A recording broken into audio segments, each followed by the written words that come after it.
Dr. Krillin, thanks for your talk today. Can you maybe summarize TIL therapy in lung cancer?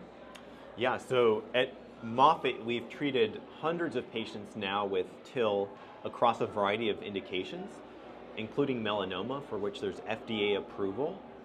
We've actually done a trial of TIL in lung cancer where we resect a tumor, culture T cells from the material, grow them into an army of billions of T cells, and then infuse them back in the patients. And we've seen responses.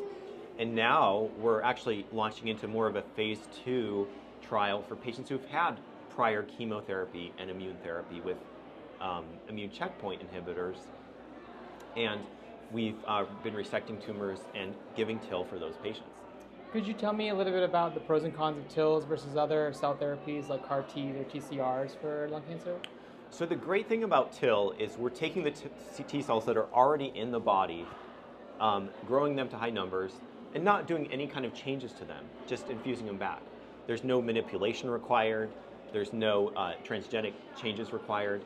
And these are the T cells that recognize the proteins that are already in our body. At the same time, there's some problems that can occur with those.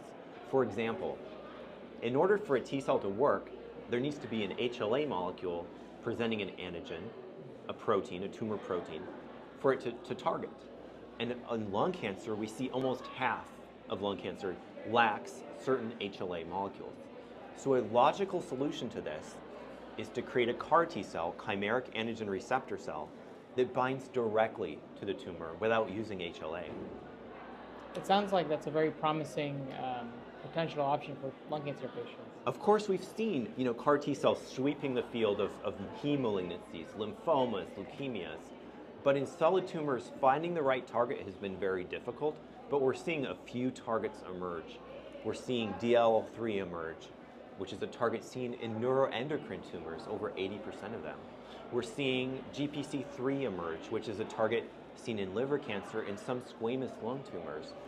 We're seeing targets like mesothelin or CEA being revisited with new technology that targets using an on-off, on-off, or on-on signal to help avoid the on-tumor, off-tumor, on-target toxicity that's commonly or classically seen with those types of antigens. You mentioned in your talk that there was a DLL3 BiTE that's approved for small cell lung cancer. Can you tell me about the benefits of BiTEs or the negatives of BiTEs compared to CAR T cells? So I love using BiTEs in the clinic now. These are now commercially approved as of May of this year. And we were at Moffitt the first center to infuse a commercial BiTE patient in the world. We've now infused dozens of these patients.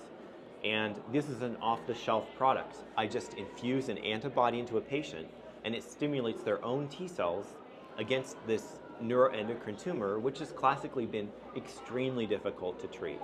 The small cell lung cancer, the large cell neuroendocrines. And so, yes, I love these treatments, but you do come to the cancer center every 2 weeks to get this infusion. If I had a one-time treatment, a CAR T cell, that does that and stays in the body acting for months or even years, I think that would be even more attractive for patients. It sounds like the future is really bright for lung cancer, so I think the next couple of years are really going to be very innovative. But thanks for your talk and thanks for presenting at Cell Coast 2024. Thank you.